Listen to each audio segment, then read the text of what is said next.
They called me a loser. Now they see who I really was. I never imagined I'd become the architect of someone's complete destruction. For 7 long years after my divorce, I maintained the facade of a defeated ex-husband, staying quiet and letting my ex-wife Margaret and her wealthy new husband Bradley Thompson parade their supposedly perfect life while I faded into obscurity. I played that role flawlessly, perhaps too flawlessly, as events would later prove. My name is James Carson, and at 52 years old, I present myself as a modest security consultant working in upstate New York. That's the official story anyway. The reality is far more complex and infinitely darker, and that hidden truth would ultimately become the instrument of Bradley Thompson's absolute downfall. Everything began with an elegant cream-colored envelope that arrived at my modest apartment. The expensive paper felt strange against my work-roughened hands as I examined my daughter Emma's engagement announcement.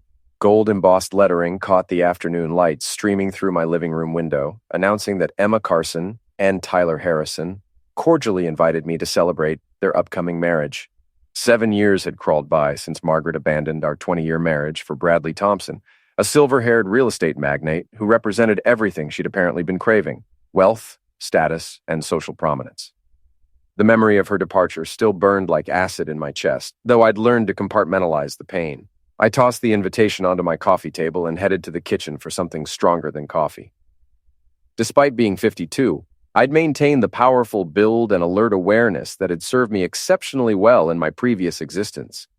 Before I became James Carson, the loving husband and devoted father, before I deliberately buried Alex Volkov, the man who had constructed and demolished corporate empires from the shadows without ever leaving a fingerprint.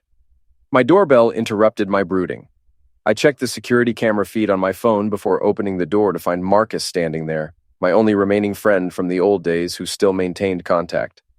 "You received one too, I assume," Marcus said, settling into my worn leather armchair after I waved him inside. "Emma called, personally, said she genuinely wants me there," I replied, pouring 2 generous measures of whiskey into tumblers. Marcus accepted his glass with a skeptical expression. "And you actually believe her? Or did Bradley and Margaret orchestrate this as another opportunity to parade their perfect existence in front of you?" "My daughter wouldn't do that to me," I insisted, though doubt crept into my voice. Marcus sighed heavily. "The same daughter who believed Bradley's lies about you being dangerous? The one who hasn't visited in 3 years straight? She was manipulated when she was barely 18. Margaret filled her head with carefully constructed lies. She's 25 now, engaged to some trust fund kid from Bradley's exclusive social circle," Marcus observed, studying my face carefully. "Are you absolutely certain you want to walk into that lion's den? Those people aren't worth the effort or the pain." I stared at the photograph on my mantle showing Emma's high school graduation, the last genuinely happy day before everything shattered. "My daughter is worth anything." "Then I sincerely hope you're prepared for whatever comes next," Marcus warned gravely. "Bradley isn't known for subtlety or showing mercy to anyone he considers beneath him." After Marcus departed, I unlocked the concealed panel in my office closet. Inside sat a safe containing the carefully preserved remnants of my former life, various documents, multiple passports under different names, and a satellite phone I hadn't powered on in 15 years. I turned it on, genuinely surprised to find it still held a charge from old habits that die hard. I dialed the only numbers stored in its encrypted memory. A gruff, accented voice answered on the 3rd ring. "This number is no longer in service." "The spider waits while the web trembles," I said, the code phrase feeling foreign and strange on my tongue after so many years of disuse. A lengthy pause followed. "Alex, is that actually you?" "Hello, Victor. I may need your particular services soon." "I thought you were dead. That was the agreement we made." "Circumstances change," I replied emotionlessly. "Are you still in the business?" "For old friends like you, always available." I disconnected and returned the phone to its hiding place, trying to convince myself it was merely a contingency plan, just in case things went badly. The Thompson estate sprawled across 5 full acres of prime real estate overlooking the entire city, a monument to excessive wealth and Bradley's inflated ego. I parked my modest 10-year-old sedan between a gleaming Bentley and a bright red Ferrari, feeling distinctly and uncomfortably out of place among such ostentation. Security personnel wearing earpieces and carrying tablets scrutinized every guest entering the massive mansion with professional suspicion. I straightened my tie, the only one I actually owned, and approached the checkpoint with forced confidence. "Name?" demanded the guard, his tablet glowing in the evening light. "James Carson." The guard's eyes widened slightly as he located my name on the approved list. "Identification, please." I provided my driver's license, enduring the guard's openly suspicious glare as he compared my face to the photo multiple times. Finally, seemingly disappointed at finding no discrepancy, he waved me through toward the entrance. The grand ballroom overflowed with society's elite, prominent politicians, minor celebrities, and business titans mingling beneath enormous crystal chandeliers that probably cost more than my annual salary. A string quartet played classical music in the corner, while uniformed waiters circulated with silver trays of champagne flutes and elaborate hors d'oeuvres that I couldn't begin to pronounce. I accepted a drink from a passing waiter and scanned the crowded room systematically, searching for familiar faces. I spotted Margaret almost immediately. She'd undergone significant changes since I'd last seen her up close. The natural beauty I'd fallen deeply in love with decades ago had been surgically sculpted into something more artificial and manufactured. Expertly highlighted hair, subtle but obvious cosmetic procedures, a designer dress that probably cost several $1,000s clinging to her still slender frame. She laughed brightly at something another guest said, but I recognized the tension around her eyes, that same telltale stress I'd noticed years ago when she was hiding something significant. "Mr. Carson?" I turned to find a young woman with intelligent eyes and a genuine, warm smile approaching me. "I'm Sarah Mitchell, Emma's friend from college. She's told me quite a bit about you over the years." "All negative, I assume," I replied, keeping my tone light, though the question was deadly serious. Sarah looked genuinely uncomfortable. "Actually, she always spoke highly of you. She mentioned how you taught her to change her own oil and understand compound interest and all sorts of practical things." My expression softened unexpectedly. "She remembered those lessons?" "She remembers absolutely everything about before," Sarah hesitated meaningfully. "Before the divorce, anyway. She's genuinely thrilled you're here, though she's incredibly nervous about how Bradley will behave when he sees you." "How is she really doing?" I asked quietly. Sarah glanced across the crowded room. "Happy about the engagement itself. Tyler seems like a decent guy, honestly. But living in this world," she gestured to the opulent surroundings with a slight grimace, "it changes people sometimes." I barely recognized the Emma I knew in college anymore.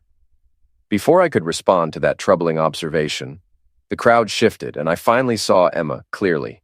My breath caught painfully in my chest. She possessed her mother's beauty combined with my intensity, the determined set of her jaw, the analytical gaze that missed nothing. Her engagement ring caught the chandelier light as she spoke animatedly to a clean-cut young man who must be Tyler Harrison. As if sensing my presence through some parental connection, Emma looked up suddenly. For one brief moment, I saw surprise flash across her face, followed by what might have been genuine relief. She excused herself from her conversation and made her way through the crowd toward me, moving with purpose. "Dad," she said simply, stopping a few feet away from me. "You actually came." "You asked me to," I replied, keeping my voice steady. "I wasn't sure you would after everything that's happened." "I'll always come when you call, Emma, always." The words hung between us, weighted with 7 years of painful absence and unspoken hurt. She stepped forward awkwardly, and we embraced. I noticed how she tensed initially before gradually relaxing into the hug. "I've missed you so much," I said quietly into her hair. "I've missed you too, Dad," she pulled back, tears threatening in her eyes. "Come meet Tyler." As we turned together toward where Tyler waited, I caught Bradley Thompson's gaze from across the crowded ballroom. The silver-haired man's eyes narrowed immediately, his perfect practice smile faltering for just an instant before he leaned close to whisper something urgent to Margaret. She looked over, her face visibly paling when she spotted me standing with our daughter. Bradley began moving purposefully through the crowd toward us, Margaret reluctantly following in his wake like a shadow. "Emma!" Bradley's voice boomed as he approached with artificial warmth. "The Hendersons want to congratulate you personally. Why don't you join them right now?" His tone left absolutely no room for argument or discussion. He positioned himself directly between Emma and me, his back to his stepdaughter, establishing dominance through body language. "Carson, I don't recall seeing your name on the approved guest list," he said coldly. "It was there," I replied calmly, refusing to be intimidated. "Listed right below daughter's father." Bradley's smile didn't remotely reach his cold eyes. A technicality I should have addressed personally. This is a celebration for family and genuine friends. I qualify as both, I stated simply. Margaret finally spoke, her voice brittle and strained. James, please don't make a scene here. Nobody's making a scene, Margaret. I maintained steady eye contact with Bradley. I came to congratulate my daughter on her engagement. Nothing more than that. You've accomplished that objective, Bradley said dismissively. Now I think it's best if you leave before you embarrass Emma further with your presence. I noticed several nearby guests pretending not to listen while clearly hanging on every word. Emma stood frozen beside Tyler, who looked increasingly uncomfortable with the confrontation.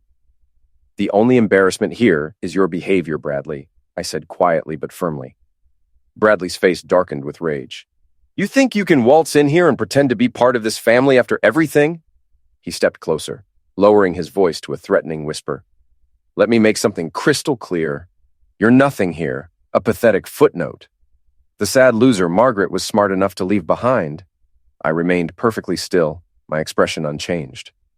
Bradley, emboldened by my apparent silence and lack of reaction, continued his verbal assault.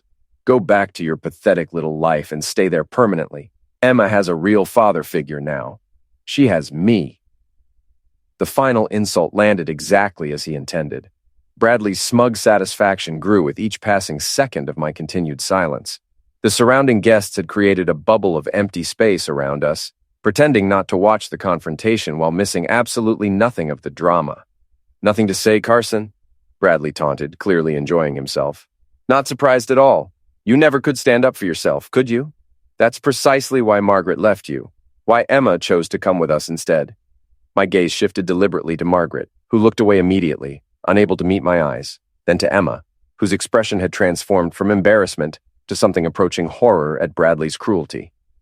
Dad, she started to say, moving toward us, but Bradley raised his hand to stop her without even looking back. Stay where you are, Emma. Your mother and I will handle this situation. Bradley turned back to me triumphantly. Now, as I was saying, I cut him off calmly. I'd like to speak with my daughter privately. That's not happening. Bradley stepped directly into my path, blocking me completely. You're nothing to her anymore, loser. She doesn't want to see you.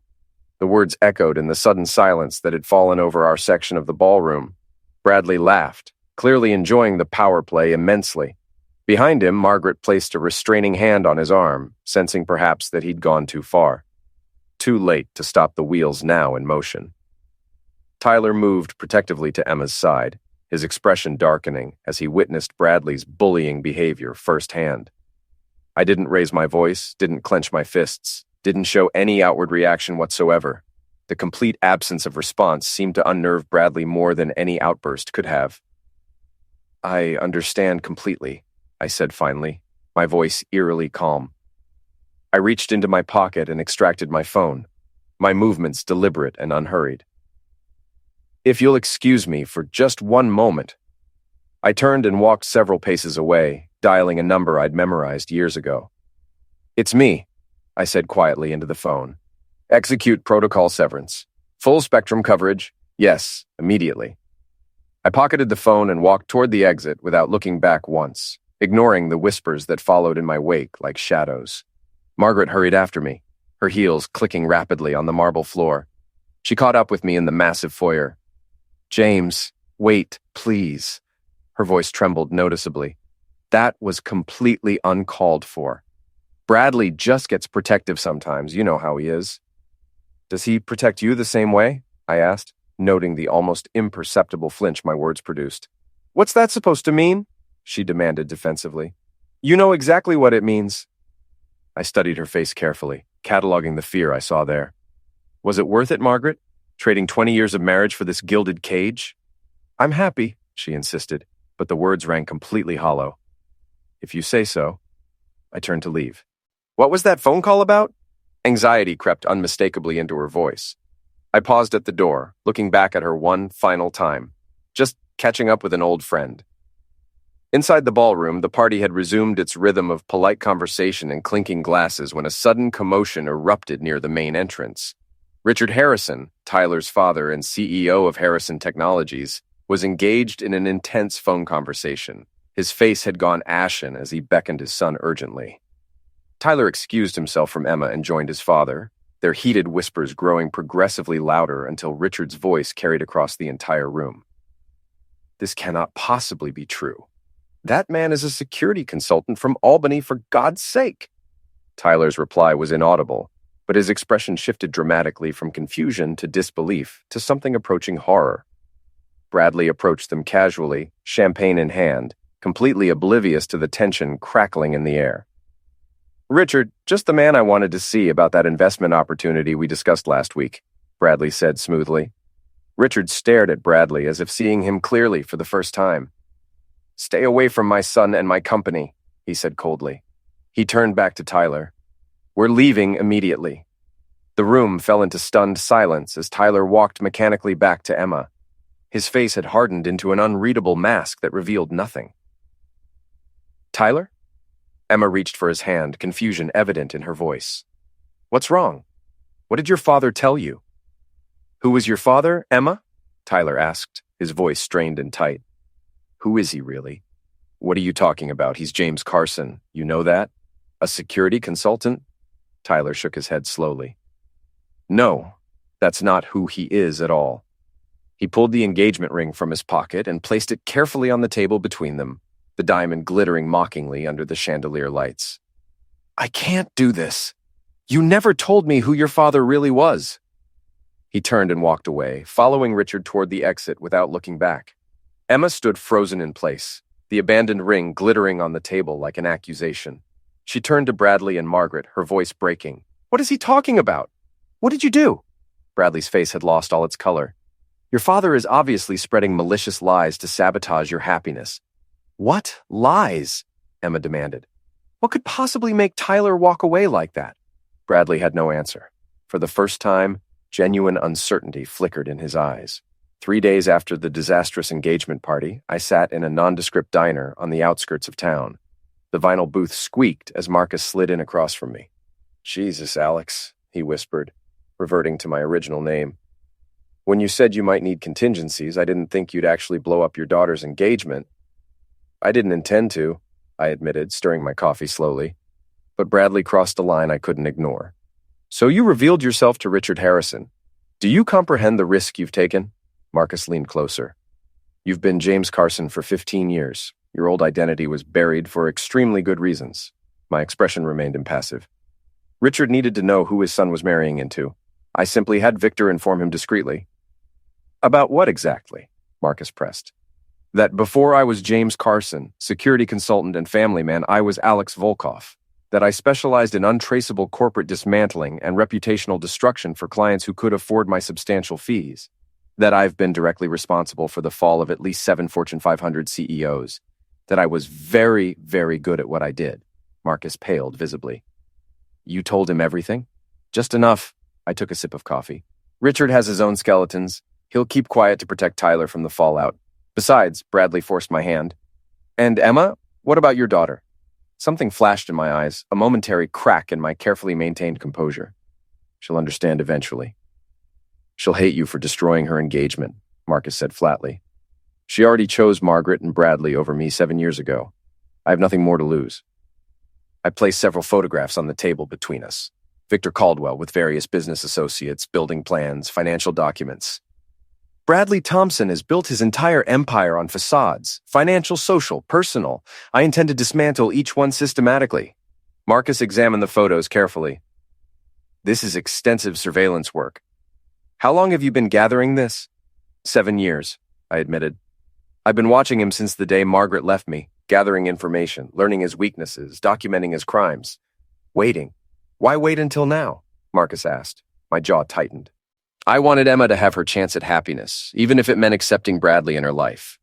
I stayed away, played the role of the defeated ex-husband perfectly. But when Bradley humiliated me in front of her, when he sent the message that I'm worthless, that my presence hurts Emma, I paused. It was time to send my own message. This isn't just about Bradley anymore, is it?" Marcus studied my face. "It's Margaret, too." "Margaret made her choice," I said coldly. "She wanted his money, his status, his social position. She gets to enjoy the collapse alongside him." The bell above the diner door jingled as someone entered. Emma. She spotted me immediately and approached, her face a mask of controlled fury. Marcus vacated the booth without being asked, sensing the coming storm. Emma sat down heavily across from me. "How did you find me?" I asked. "I remembered you liked this place." Emma's hands trembled slightly. "What did you do?" "Tyler won't return my calls. His father has hired security to keep me away from their property." "I made a phone call," I stated simply. "To whom? Saying what?" When I didn't immediately answer, she continued, her voice rising. "Do you hate me that much? Was this punishment for staying with Mom after the divorce?" "I have never hated you, Emma. Not for a single moment." "Then why destroy my engagement? Why ruin the most important relationship in my life?" I considered my next words very carefully. Sometimes the truth is destructive all on its own. "I didn't destroy your engagement. The truth did." "What truth?" "That's what nobody will tell me." Her voice rose sharply, drawing glances from other patrons. "Ask your mother," I replied evenly. "Ask her who I was before I met her. Ask her what she really knows about me." "I'm asking you directly, Dad. And I'm not ready to tell you yet, not here, not now." Emma's eyes filled with angry tears. 7 years of barely speaking to me, and now you've ruined the most important relationship in my life. Was it worth it, Dad? The word dad hit me harder than I expected. You'll understand someday. I understand perfectly right now. She stood abruptly. Stay away from me, from all of us. I watched her leave, her parting words echoing those I'd heard countless times from targets whose lives I'd systematically dismantled over the years. The familiar emptiness settled over me, the void where normal emotion should exist. My phone vibrated with a message. Phase 2 ready. Waiting for your green light. I typed my response. Begin. The headquarters of Thompson Properties occupied the top 10 floors of a downtown skyscraper, its logo emblazoned in gold against the glass facade. In the executive suite, Bradley paced before floor-to-ceiling windows, phone pressed to his ear. What do you mean, withdrawn? The Harrisons committed to that investment last month? His face contorted with rage. Well, get Richard on the phone and fix it now! He hurled the phone across the room, narrowly missing his assistant who had entered with documents. More problems? Asked a voice from the doorway. Lawrence Chen, Bradley's business partner and childhood friend, leaned against the frame with crossed arms. Richard Harrison is backing out of the Riverside development. $40 million gone just like that. Bradley collapsed into his chair. First, his son breaks off the engagement with Emma. Now this. Something's not right here. Maybe it's related to the calls I've been getting, Lawrence said carefully. 3 of our major investors have requested emergency audits this week alone. Bradley's head snapped up. Who? Martinson Group, Apex Capital, and Hamilton Trust. Impossible! They can't just demand. Actually, they can, Lawrence interrupted. The language is in their contracts. Bradley, what's going on? These are institutional investors who've been with us for years. Suddenly, they're all spooked simultaneously. Bradley loosened his tie. It's market jitters, nothing more. Is it? Lawrence placed a folder on the desk. These arrived at my personal address this morning. Anonymous. Bradley opened the folder and froze. Inside were bank statements showing massive transfers to offshore accounts, all authorized with his signature. What the heck is this? He demanded. You tell me. Lawrence's voice had chilled noticeably. Because they look remarkably like records of you siphoning company funds systematically. These are forgeries. Bradley stood, face flushing. I'm being set up. By whom? Bradley paced, mind racing. Carson, he said finally. James Carson. Lawrence raised an eyebrow. Margaret's ex-husband? The one you humiliated at Emma's engagement party? He's more than that. I don't know what he is. But the Harrisons seem to know something. Over the next several days, Bradley's world continued its spectacular collapse. Anonymous tips reached regulatory agencies about financial irregularities. Major investors pulled their funding. Business partners distanced themselves publicly. The carefully constructed empire Bradley had built over decades was crumbling, and he couldn't stop it. Margaret's credit cards were declined. Their social circle evaporated overnight. Former friends refused to return calls. The mansion was suddenly underwater on its mortgage. Everything was falling apart simultaneously, too coordinated to be coincidence. I monitored it all from my modest apartment, listening to bugs I'd planted years ago, tracking the financial chaos I'd carefully orchestrated. Victor and his team had executed perfectly, every move calculated, every domino falling exactly as planned. When Bradley hired a private investigator to look into my background, I made sure they found exactly what I wanted them to find. Just enough information to terrify without revealing everything. Hints about Alex Volkov, whispers about the architect, rumors about someone who specialized in destroying the untouchable. The investigator called Bradley with his findings. I listened as Bradley's blood ran cold. You're saying Carson is this architect person? It's a possibility you need to take seriously. Whatever you did to anger this man, undo it immediately. But it was far too late for that. A week later, at a major charity gala, audio recordings of Bradley mocking his investors played over the sound system. His contempt for the people who'd funded his empire was laid bare for hundreds to hear. The humiliation was complete and public. Bradley became a pariah overnight. The SEC announced a formal investigation the next morning. Lawrence turned state's evidence to save himself. Bradley's offshore accounts were frozen. He had nowhere to run, no way to escape the consequences of his own actions, actions I'd been documenting and preparing to expose for 7 years. I visited him one final time at his mansion. He sat there defeated, surrounded by empty bottles, a broken man. "How did you do it?" he asked. "All of it?" "Methodically," I told him. "I've been watching you for 7 years, Bradley, gathering evidence, learning your patterns, documenting every crime, every betrayal, every illegal shortcut. You were always going to destroy yourself eventually. I just accelerated the timeline considerably." "All because I insulted you at a party?" "No, because you stole my family and thought there would be no consequences. Because you poisoned my daughter against me. Because you humiliated me and expected me to just disappear quietly." I gave him one final choice: confess everything to federal authorities and keep Margaret out of it, or face additional charges that would implicate her as an accomplice in his schemes. He confessed the next morning. He'll serve approximately 6 years, probably less with good behavior. Margaret tried to reconcile after everything collapsed. "I made a terrible mistake," she said, reaching for my hand with desperation in her eyes. "We could start over. I still care for you." I looked at her and felt absolutely nothing. 7 years ago, I would have given anything to hear those words. I would have forgiven everything. And now? Hope flickered briefly in her eyes. "Now I see you clearly. You're not returning to me because you love me. You're running from the consequences of your choices." I removed her hand gently. "There is no us anymore, Margaret. There never will be again." Emma met me at the waterfront park where I'd taught her to skip stones as a child. "Is there any chance for us?" she asked, tears streaming down her face. "Can we fix this?" I wanted to say yes. Every paternal instinct screamed at me to forgive, to rebuild, to repair, but I couldn't.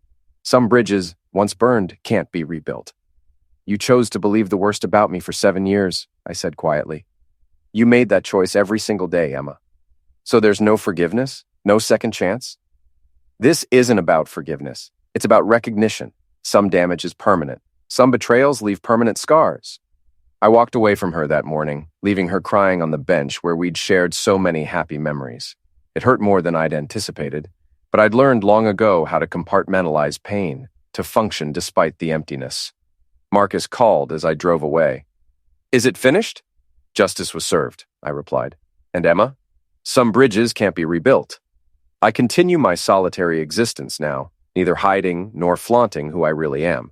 James Carson and Alex Volkov have merged into something neither and both. Bradley serves his sentence. Margaret rebuilds from nothing, without the wealth and status she betrayed her family to obtain. Emma tries to start fresh in another city, far from the wreckage. People think revenge is hot, passionate, emotional, explosive. But real revenge is cold. It's methodical. It's watching everything someone built crumble while they're powerless to stop it. It's showing them exactly who they were dealing with all along. I drive past the Thompson mansion sometimes. It's empty now, dark, for sale. A monument to hubris and consequences. I don't know if what I did was right. But they took my family, humiliated me, and expected no consequences. They awakened something they couldn't control. The man they called a loser showed them exactly who he'd always been, and I'd do it all again.